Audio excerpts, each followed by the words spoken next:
Again, sir.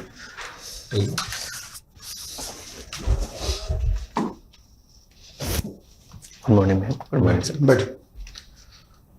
Thank you, sir.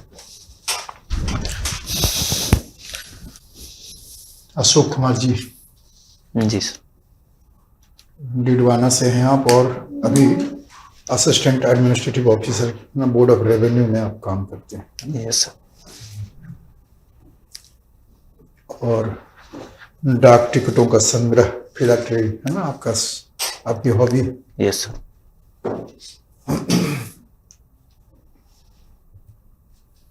Ashok ji, आज 6 दिसंबर है। Yes sir. आज की तिथि का कोई विशेष महत्व? सर आज की तिथि का तो सर आइडिया नहीं सर। अजय, आपका जन्म 4 जून को हुआ है। Yes sir. 4 जून का महत्व क्या है इतिहास में? सर मुझे 6 दिसंबर के बारे में कुछ याद है सर। क्या याद है? सर जहाँ तक मैं सोच पा रहा हूँ इसी दिन सर जो भारत पाकिस्तान युद्ध है वो शुरू हुआ था 6 दिसंबर। क्या हुआ था? भारत पाकिस्तान युद्ध शुरू हुआ था 1971। अच्छा अच्छा, ये बताइए यस कि कल रूस के राष्ट्रपति है ना, यस सर। पुतिन महोदय का बड़ा सघन कार्यक्रम चला भारत में। इस दिन मैंने कल के जो भारत रूस यस सर के बीच कई समझौते हुए, कोई ऐसा 3 समझौता बताइए जो आपके नजर में है ना भारत के दृष्टिकोण से बहुत महत्वपूर्ण रहा है। सर एक सर जो स्किल्ड लेबर मोबिलिटी का जो भारत रूस के बीच में हुआ है वो भारत के युवाओं के रशिया में सर संभावनाएं तलाशेगा।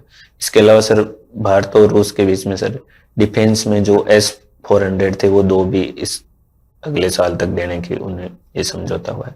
और इसके अलावा सर भारत ने एक रशिया के साथ सर कि उनका टूरिस्ट वीजा 30 डेज के लिए रशिया का भारत में कराया, तो जिससे भारत का सर पर्यटन सेक्टर में सर बढ़ावा मिले। परमाणु ऊर्जा से संबंधित कोई फैसले हुए क्या? सर परमाणु ऊर्जा से रिलेटेड भी सर सिविल न्यूक्लियर डील का हुआ है। यस। ये बताइए, जो अभी भारत सरकार ने 4 लेबर कोड यस सर। जारी किए हैं, यस। इस लेबर कोड में कितने मतलब पहले से कुल कितने श्रम कानून चल रहे थे है ना, जिसको एक तरह से क्या है उसको डिसॉल्व करके 4 लेबर कोड बनाए गए? सर पहले से सर 27 सर अलग अलग तरह के कानून थे सर। 27 थे या 29 थे? सर सॉरी सर 29 थे। उनको सर उनसे सर 4 लेबर कोड अब बनाए गए। यस। एक लेबर कोड है इंडस्ट्रियल रिलेशन से रिलेटेड। यस। औद्योगिक संबंध को बेहतर बनाने के लिए क्या कुछ उपाय बताए गए हैं इसमें? सर उनमें सर ये बताया गया है कि सर जो लेबर और जो यानी एम्प्लॉय और एम्प्लॉयर के बीच में सर उनके बीच बताया गया है कि भाई किस तरह उनके पार्टिसिपेशन बढ़े, क्या कोऑर्डिनेशन हो, समन्वय हो। क्योंकि देखिए बताया गया है कि भाई औद्योगिक शांति ही औद्योगिक विकास का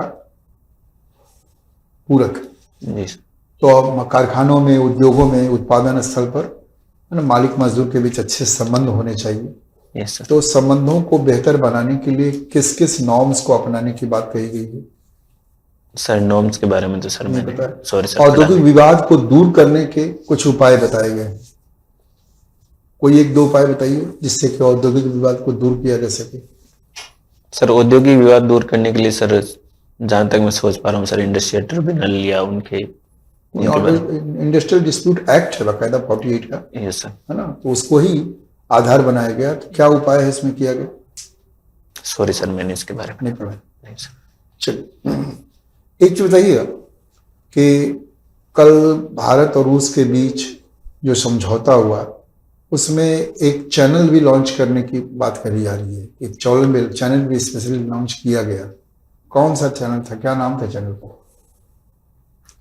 सर मेरी टाइम चैनल है शायद चेन्नई से एक रूस के से या ऐसे कुछ नाम है? नहीं सर उसके बारे में नहीं पता सर। जानकारी नहीं। रूस टुडे क्या है? रूस टुडे क्या है?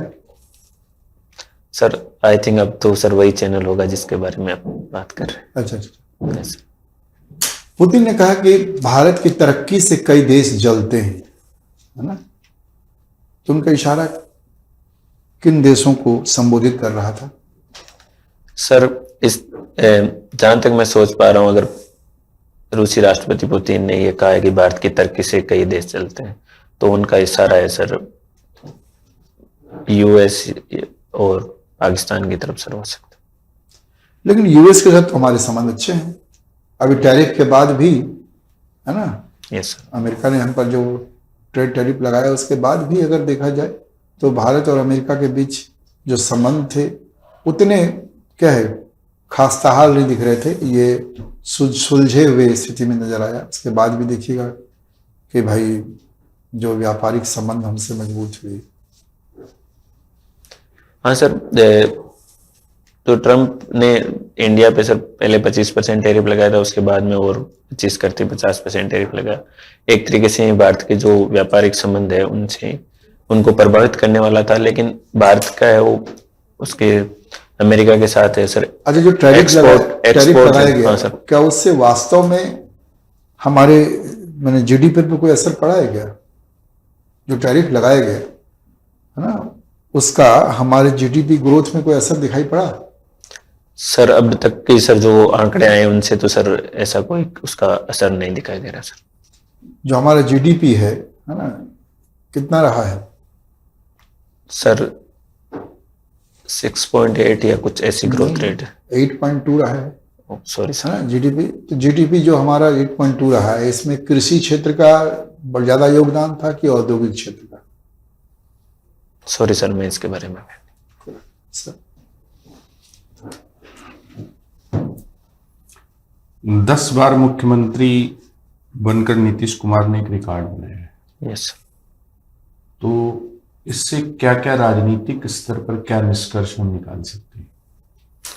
सर राजनीतिक स्तर पर हम इस तरह निष्कर्ष निकाल सकते हैं कि नीतीश कुमार है वो 10वीं बार बिहार के मुख्यमंत्री बने हैं। तो एक तरीके से वो उनका बिहार में एक तरीके से सुशासन के रूप में उनको देखा जा सकता है कि बार बार अगर, और इसके अलावा एक ये भी है कि जो राजनीतिक पार्टियां जो नीतीश कुमार के साथ गठबंधन करती है तो उनमें वो नीतीश कुमार का है वो की रोल रहता है, इसलिए वो सीएम बनते हैं। उनके पास दूसरा कोई विकल्प नहीं रहता, इसलिए वो हर बार ये एक सर इससे अपन ये भी निष्कर्ष निकाल सकते हैं कि जो गठबंधन सरकारें होती है उनसे वो एक तरीके से सर वो ऑप्शन सीमित भी कर देती है अगर एक अगर पार्टी का उसमें ज्यादा वो रहता है। ये सर उनके खिलाफ कोई इनकम्बेंसी फैक्टर वर्क नहीं करता है? सर एंटी इनकम्बेंसी फैक्टर उनके खिलाफ वर्क करता है, लेकिन सर उनके कई बार सर गठबंधन है वो भी दूसरी, जैसे पिछली बार उनका महागठबंधन उनके साथ आरजेडी के साथ था, इस बार इनका बीजेपी के साथ था। तो एक तरीके से ये है कि नीतीश कुमार है वो उस गठबंधन के साथ रहते हैं तो वो सर इफेक्ट नहीं कर पाता एक तरीके से। अमेरिका के राष्ट्रपति ट्रंप को पीस प्राइज की इतनी चाहत क्यों है? सर अमेरिकी राष्ट्रपति ट्रंप है वो ये चाहते हैं कि उन्होंने वो कई तरह की शांति वो स्थापित करी है तो उनका एक तरीके से रिकॉग्निशन मिले, एक सर उनका ये है। तो वो उस रिकॉग्निशन उनको एक विश्व स्तर की पहचान के लिए उन्हें ऐसे लगता है कि उन्हें नोबेल पुरस्कार से बड़ा कोई रिकॉग्निशन नहीं होगी, इसलिए उसकी उनके बारे में और नहीं है कि कंट्रीब्यूशन आपका जो है कोई संस्था इवेलुएट करे और आपको पुरस्कार दे और आप खुद दावेदार बन जाए और मुखर जो है स्वयं से समर्थन करने लगे। सर एक तरीके से सर अपन ये देखते हैं तो उससे यही लगता है कि एक अमेरिकी राष्ट्रपति का इस तरह बार बार है वो नोबेल पीस के लिए कहना सर एक अलग तरह का संदेश देता है, जिससे ऐसे होता है कि जो इंडिपेंडेंट एजेंसीज है उनकी भूमिका है वो कम हो रही है और उससे ऐसे लगता है कि जो आदमी अपने आप को पावरफुल समझता है वही रिकॉग्निशन की तरफ जा रहा है। पीस पुरस्कार अभी दिया भी गया है ट्रंप को। हाँ सर उनको पीस पुरस्कार दिया गया है, लेकिन सर मैं शायद फीफा पीस कुछ रिकॉल नहीं कर पा रहा सर, मैं सेम एग्जैक्ट नाम। भारतीय संविधान में ऐसा कौन सा अनुच्छेद है जो उपाधियों को लेने से मना करता है और इसके साथ ही इस तरह की चीजों को भेदभाव मानता है? सर जो संविधान का आर्टिकल 18 है वो अबोलिशन ऑफ टाइटल से रिलेटेड है, लेकिन सर उसमें यह है कि जो हेरिडेटरी टाइटल होते हैं उनको ही उसमें वो मना करा है। इसके अलावा जो शिक्षा और सेना की जो उपाधियां हैं उसको उनको अलाउ करा है। उसके बाद सर एक उसमें 1997 में बालाजी राघवन नाम से एक सुप्रीम कोर्ट केस भी हुआ था। उसमें यह था कि जो ये पद्मश्री और जो यानी पद्म पुरस्कार है वो एक तरीके से सर भेदभाव नहीं है और वो उनके काम की एक रिकग्निशन है, लेकिन जो जिस व्यक्ति को ये पुरस्कार मिले हैं वो इनको अपने नाम के टाइटल के रूप में काम में नहीं ले। गंग नहर का राजस्थान के एक क्षेत्र विशेष में क्या कंट्रीब्यूशन रहा है उसके तरक्की में? सर गंग नहर आने से सर जो राजस्थान का जो इलाका वो था क्षेत्र गंगानगर बीकानेर ये जो क्षेत्र थे इनमें सर सिंचाई की जो एक तरीके से सिंचाई के साधन उपलब्ध होने से वो क्षेत्र है वो उनका कृषि उत्पादन भी बढ़ा, उनके लोगों की सर जीवन स्तर भी बढ़ा और एक तरीके से सर उनका है वो विकास हुआ। सर तो राजस्थान के मुख्यमंत्री ने गंग नहर के 100 वर्ष पूरे होने पर प्रधानमंत्री किसान सम्मान निधि जो है उसके इजाफे की बात की। यस। तो क्या वो कोई बड़ा मैसेज देना चाहते हैं? नहर है, किसानों का जमावड़ा है, वहां पर 100 साल पूरे हो रहे हैं। सर गंगनेर के 100 वर्ष पूरे होने पे अभी सर जो मुख्यमंत्री भजन लाल जी ने वहां उनको संबोधित करते हुए उन्होंने बात किसान सम्मान निधि में सर 3,000 रुपए और इजाफा करने का है। उन्होंने कहा वो वहां पे जो मौजूद किसान थे और जो राज्य के बाकी क्षेत्र किसान थे उनको एक ऐसा संदेश देना चाहते थे कि सरकार किसानों के साथ है, उनके कल्याण के साथ है, सरकार उनके उसमें ध्यान दे रही है। जो ये नकदी जो हस्तांतरण हो रहा है इस स्कीम के द्वारा, यस, इसका कोई दीर्घकालिक फायदा होगा या केवल तात्कालिक रूप से लोगों को ये फायदा पहुंचाएगा? सर एक तरीके से सर ये जो डायरेक्ट बेनिफिट ट्रांसफर केस के रूप में हो रहा है उनसे सर ये है कि कई बार है वो जो उनकी व्यक्ति की कुछ आवश्यकताएं होती है उनको भी वो पूरा कर सकता है। पहले अगर इस तरह की कोई स्कीम नहीं थी तो उन्हें किसी ऐसे कोई यानी कोई वो ब्याज के दुष्चक्कर में फंस जाते थे या ऐसा होता, तो इनसे सर एक तरीके से उसके जीवन में सर दीर्घकालीन ये फर्क पड़ेगा कि वो अब इससे थोड़ा बच पाएगा। ये इंडिगो हवाई जहाज संचालन का क्या मामला है और डीजीसीए ने क्या चेंजेस किए?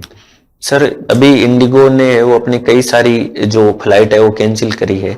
सर उसमें फ्लाइट ड्यूटी टाइम वो लिमिटेशन FDTL के मामले में सर ये विवाद या ये स्थिति उत्पन्न हुई है जिनमें कि इंडिगो ने अपनी कई सारी जो फ्लाइट है उनको उन्होंने कैंसिल करा है और DGCA ने सर अब उन नियमों में सर अब वापस शीतलन देते हुए वो स्थिति सामान्य करने की बात कही। एक बार कियोस क्रिएट कर लिया और फिर उसके बाद जो है जब स्थितियां नहीं संभली तो वापस ले लिया।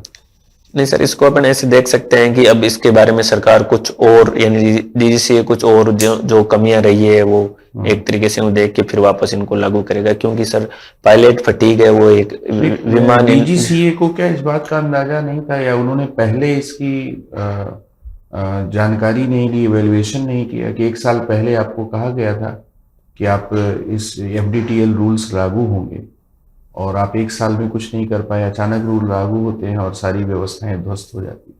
सर इस तरीके इसको अपन एक तरीके से सर जो निजी कंपनियां इंडिगो और उनके साथ हो सकता है कि DGCA को पहले एक समन्वय करना चाहिए था कि हम ये रूल कर रहे हैं, ये कर रहे हैं। अचानक इस तरह का क्योस होने से सर जो आम जो नागरिक थे उनको काफी सर इसमें नुकसान हुआ और मुझे लगता है कि DGCA को पहले एक पायलट प्रोजेक्ट के रूप में चला के इसमें थोड़ा जो टिकट प्राइस नियमन का मैकेनिज्म है वो कहाँ गया? 28-28 हजार रुपए की टिकटें बेची गई जयपुर से दिल्ली की। सर जब भी इस तरह का सर कोई क्योस होता है तो सर इसमें ब्लैक मार्केटिंग और इस तरह की ये हो जाती है। सर सरकार ने भी सर इसको गंभीरता से लिया है और इस पे सर मैकेनिज्म बनाने के इसको निजीकरण की बुराई के रूप में नहीं, ये प्राइवेटाइजेशन की बुराई है कि एक तरीके से सर इसको अपन ये जब भी ये देखा गया है कि जब भी कोई आपात या इमरजेंसी स्थिति होती है तो उनमें जो सरकारी तंत्र होते हैं उनका ही थोड़ा महत्व इस रूप में बढ़ जाता है, क्योंकि उनसे एक्वायर करना यानी प्राइवेट उनसे एक्वायर करना, और इनमें सर काफी समस्याएं देखी गई है सर पहले भी। क्या किया जाए? एक aviation regulatory authority of India बना दिया जाए। सर रेगुलेटरी अथॉरिटी इंडिया बनाने से तो एक तरीके से है वैसे बना दें। लेकिन सर मुझे लग रहा है सर डीजीसीए की सर जो है director general of civil aviation, उसकी कार्य प्रणाली को थोड़ा और इसमें करके भी अलग अथॉरिटी या अलग तरीके से संस्थाएं, ज्यादा संस्थाएं बनाने से सर कई बार उनके आपस में सर तालमेल नहीं होते। इससे अच्छा तो है कि जो ऑलरेडी जो संस्थाएं हैं उनको ही सुदृढ़ किया जाए। ठीक। अशोक जी, आपने सिविल इंजीनियरिंग कर रखी है, जी फिर आप एकदम डायरेक्ट इसमें राजस्व विभाग में कैसे? आपने वहां पर टेक्नोलॉजी के क्षेत्र में कहीं नहीं सोचा आगे बढ़ने का?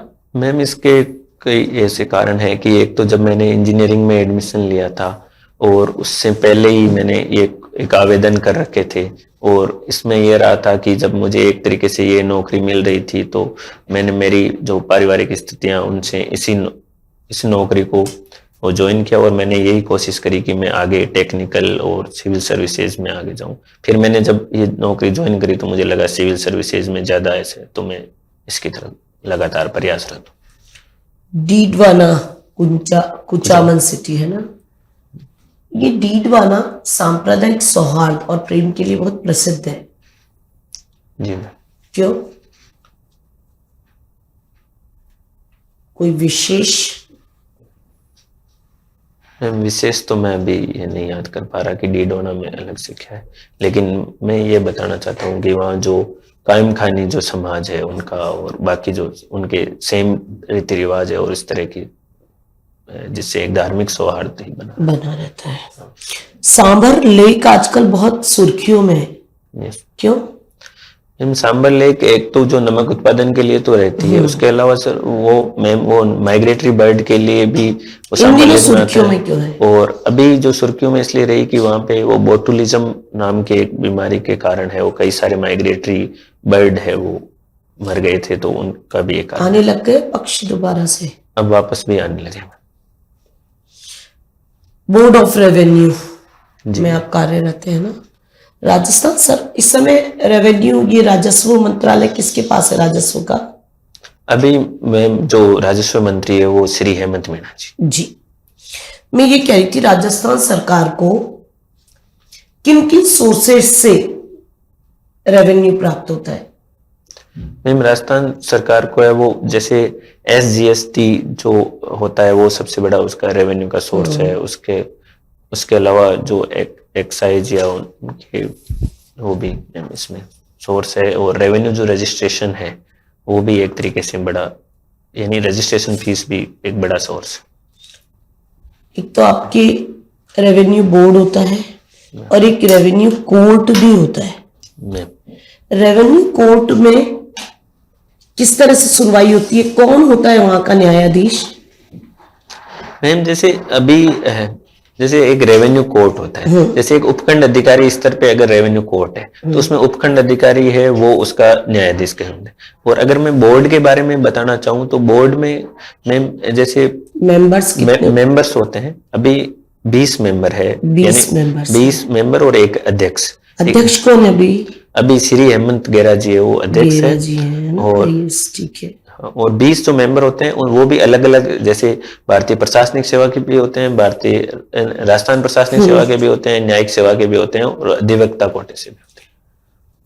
मुझे एक चीज बताइए कि जब अपन विभिन्न प्रकार के बिल की बात करते हैं ना, रजिस्ट्री की बात करते हैं, तो रजिस्ट्री को लेकर के अभी 2-3 दिनों से अखबारों में कुछ सुर्खियों में रहा है, कुछ पता है इसके बारे में? मैम अभी जो अखबारों में जो अभी रजिस्ट्री के बारे में ये रहा कि जो सोसाइटी रजिस्ट्रेशन से जो पट्टे मिले थे उनकी है वो रजिस्ट्री पे रोक लगाई थी सरकार ने। लगाई थी? हाँ। अब मैम अभी आज मैंने वापस पढ़ा कि सरकार ने ये कहा कि उनका ये नहीं था, यानी रॉन्ग इंटरप्रिटेशन हुआ है कि रोक नहीं लगाई है, और उसमें कुछ उनने एक तरीके से रोक क्यों लगाई थी? कारण सरकार ने ये कहा कि जो सोसाइटी रजिस्ट्रेशन से जो पट्टे थे उनका लैंड कन्वर्जन नहीं हुआ, और सरकार ने कहा कि जो भी यानी रजिस्ट्री होगी उसमें लैंड कन्वर्जन जरूरी है। तो जेडीए की जो चेक लिस्ट यानी उसमें जो आवश्यक दस्तावेजों में एक तरीके से लैंड कन्वर्जन है, अगर लैंड कन्वर्जन उनका नहीं हुआ तो फिर वैसी रजिस्ट्री नहीं होगी।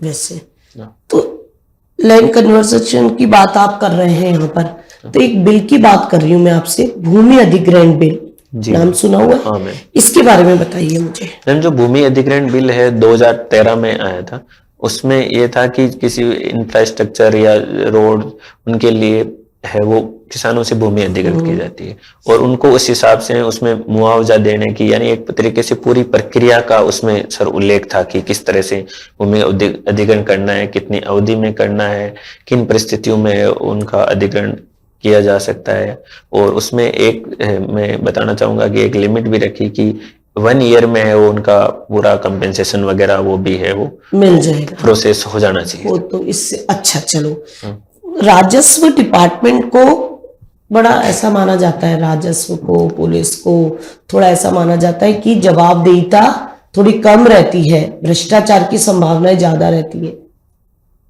मैम ऐसा माना जाता है, लेकिन जिस तरह से राजस्व विभाग में अब नवाचार हुए हैं और उनसे तो अब भ्रष्टाचार की समस्याओं को एक तरीके से वो बहुत ही कम कर दिया गया है, यानी एक संभावनाएं नहीं रही। जैसे पहले ये होता था कि राजस्व विभाग में जो राजस्व अभिलेख होते थे वो स्पष्ट नहीं थे उनके, अब उनमें अपना खाता से उनको डिजिटलाइज कर दिया डीएलएम प्रोजेक्ट से एक तरीके से। और उसके अलावा जो नामांतरण की प्रक्रिया थी उसको भी एक जैसे एक तरीके से आप रजिस्ट्री करवाते हैं तो ऑटो म्यूटेशन का भी एक भी है। द्वितीय प्रशासनिक सुधार आयोग के बारे में सुना है, सेकंड एआरसी रिपोर्ट? हाँ मैम सुना। कब आई थी ये मैम एग्जैक्ट तो नहीं, 2006 में आई थी। हाँ 5 में आई थी। हाँ 5। कौन थे अध्यक्ष इसके? वीरप्पा मोइली। हाँ, इसकी 4th रिपोर्ट शासन में ईमानदारी नैतिकता को लेकर है।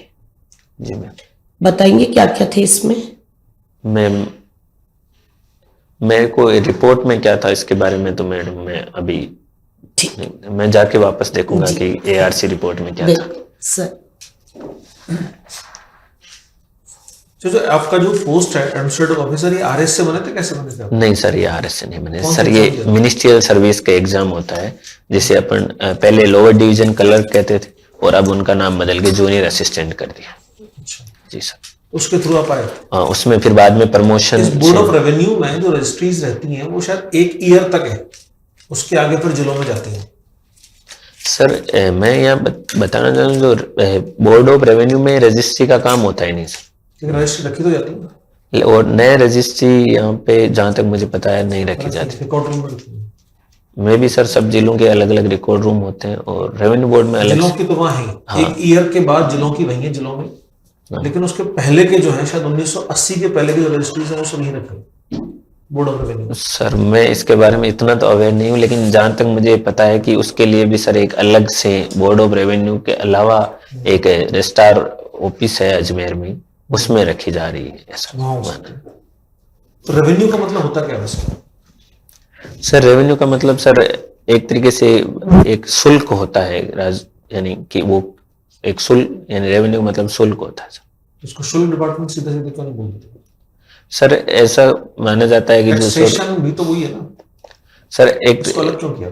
सर जो यानी भूमि पे जो शुल्क था उसका नाम राजस्व था शायद, इसलिए सर इसका नाम राजस्व। भूमि कर हो गया सर इसके बारे में सर शुल्क और कर में क्या अंतर होता है? नहीं सोच फी पा और टैक्स में? सर आई थिंक सर फी तो एक पर्टिकुलर एक बार के लिए और टैक्स पे कंटिन्यूस प्रोसेस हो। टैक्स लगातार देते हो, फी एक बार देते हो? मे भी सर ऐसा, सॉरी सर।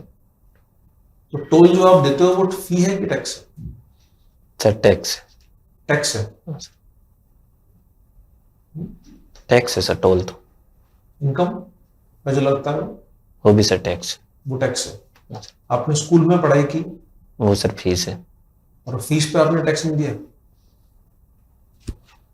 दिया सर, दिया सर। दिए, तो फिर आप पढ़ाई को दोनों चीज दे रहे हो, फी भी दे रहे हो टैक्स भी दे रहे हो। तो हो सकता है सर ऐसा हो कि फीस पे टैक्स लगता हो अलग से, फीस पर टैक्स लगता है। इससे तो सर यही लग रहा है, बाकी सर मैं इसके बारे में।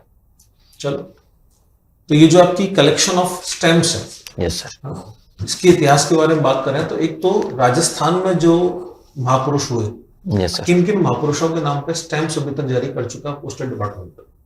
सर राजस्थान में, सर कुछ राजस्थान, प्रमुख महापुरुष जो आपको याद हो? सर राजस्थान में तो जैसे पॉलिटिक्स में तो सर हीरालाल शास्त्री जी, जैन नारायण व्यास जी, इन पे जारी किए हैं डाक स्टाम्प। इसके अलावा सर लोक देवताओं पे भी जैसे देवनारायण जी और तेजा जी पे जारी किए हैं। चित्रकला में सर बनी ठनी पे डाक टिकट जारी किया है। इमारतों में सर विजय स्तंभ पे, और इसके अलावा सर जैसे महिला संतों में जो मीराबाई थी वो पहली महिला थी भारत की जिन पे डाक टिकट जारी उनके किया है।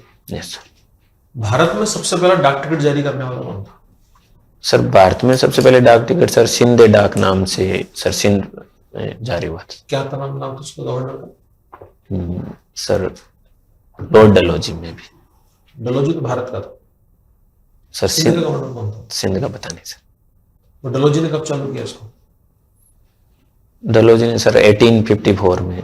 1954 में। हाँ सर, कम्युनिकेशन के बाद। और दुनिया में सबसे पहले कौन लेके आया इसको? सर दुनिया में सबसे पहले सर 1840 में सर पेनी ब्लैक नाम से ब्रिटेन में शुरू हुआ। क्या नाम था?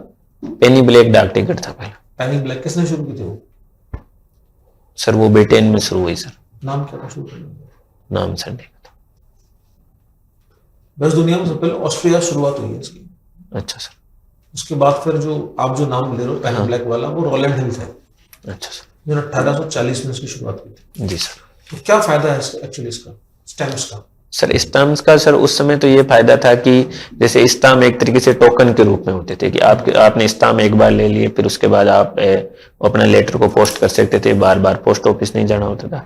इसके अलावा सर मैंने एक ये भी पढ़ा कि पहले एक तरीके से पोस्ट यानी प्रीपेड की जगह पोस्ट पेड था कि आपके पास लेटर आया और उसके बाद तो उसमें बहुत सारे लोग हैं वो उनको लेने से इनकार कर देते थे, ये थे। तो एक तरीके से ये प्रीपेड सुविधा यानी आप स्टाम्प लगा के ही बेचते हैं, तो वो भी एक सर इसका था। इसके अलावा सर जो स्टाम्प का जो धीरे धीरे महत्व ये बढ़ा कि स्टाम्प सर अवेयरनेस में कमेमोरेटिव यानी स्मारक डाक टिकट के रूप में भी सर इनका महत्व बढ़ा।